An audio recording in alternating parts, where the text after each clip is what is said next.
பூசாரி பூஜை பண்ண அந்த பேயும் அங்கே வந்துருச்சு. மந்திரத்தை நிறுத்து, நான் சொல்றத உனக்கு கேட்கல, மந்திரத்தை நிறுத்து அப்படின்னு கத்திக்கிட்டே அந்த பேய் வந்துச்சு.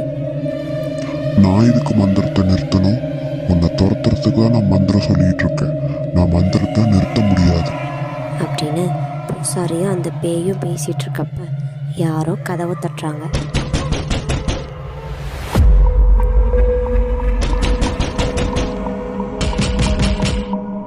யாருங்க இந்த நேரத்துக்கு கதவை தட்டுறது? பூஜையில் ஏதாவது கீழே தடங்கலாயிர போகுதுங்க. தெரியல தமயந்தி, யார் வந்திருக்காங்கன்னு.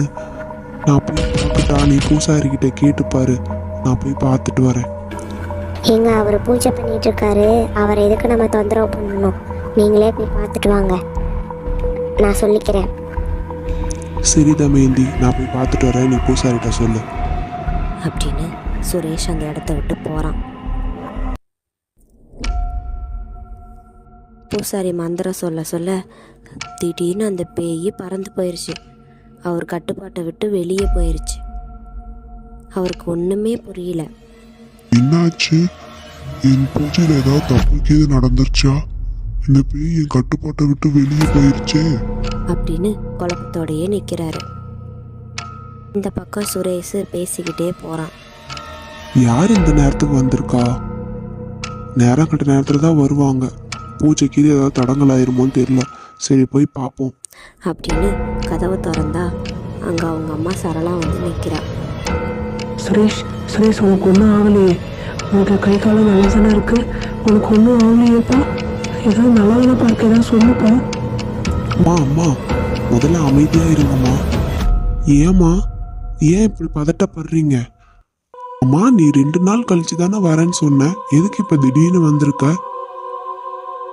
இல்லை சுரேஷ், என் கனவுல உன்னை யாரோ கத்தியால குத்துறாங்க.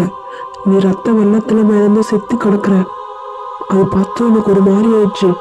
உடனே என்னால் அங்கே இருக்கவே முடியல. உங்கள் அக்காட்ட சொல்லிட்டு நான் உடனே வந்துட்டேன்ப்பா. உனக்கு எதுவும் இல்லையாப்பா? எனக்கு எதுவும் இல்லையேம்மா. ஒருவேளை இந்த பூஜையை நிறுத்தத்துக்கு அந்த பேய் பண்ண வேலையா கூட இருக்கலாம். பண்ணாலும் பண்ணியிருக்கோம். நான் உங்ககிட்ட பேசிட்டு இருக்கேன், அங்க யார்கிட்ட பேசிட்டு இருக்க? அதெல்லாம் ஒன்றும் இல்லைம்மா. பக்கம் பூசாரி திரும்பி பார்க்குறாரு. உங்க வீட்டுக்காரர் நின்றுட்டு இருந்தாரு, எங்க போனாரு?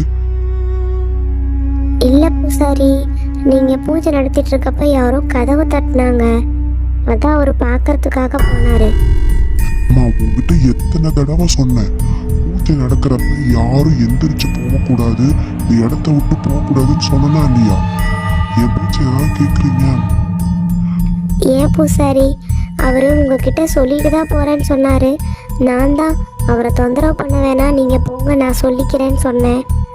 ஏதாவது தப்பு நடந்துருச்சுங்களா பூசாரி? ஏன் தப்பு நடந்து போச்சுமா?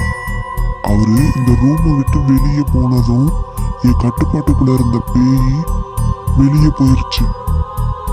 ஏமா இப்படி பண்றீங்க? உங்களால மிகப்பெரிய இது நடந்துருச்சு. ஐயோ, இது தெரியாமல் போயிடுச்சுங்களே. இப்படி தெரிஞ்சுன்னா நான் அவரை அமைச்சிருக்கவே மாட்டேனே. இப்போ என்ன பூசாரி பண்ணுறது? இதுக்கு மேல ஒண்ணுமே பண்ண முடியாதுமா.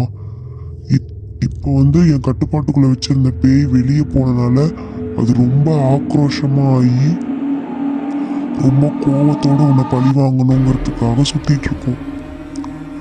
இதுக்கு மேல அதை கட்டுப்படுத்தணும்னா என்னோட சக்தியை நான் அதிகப்படுத்தணும்.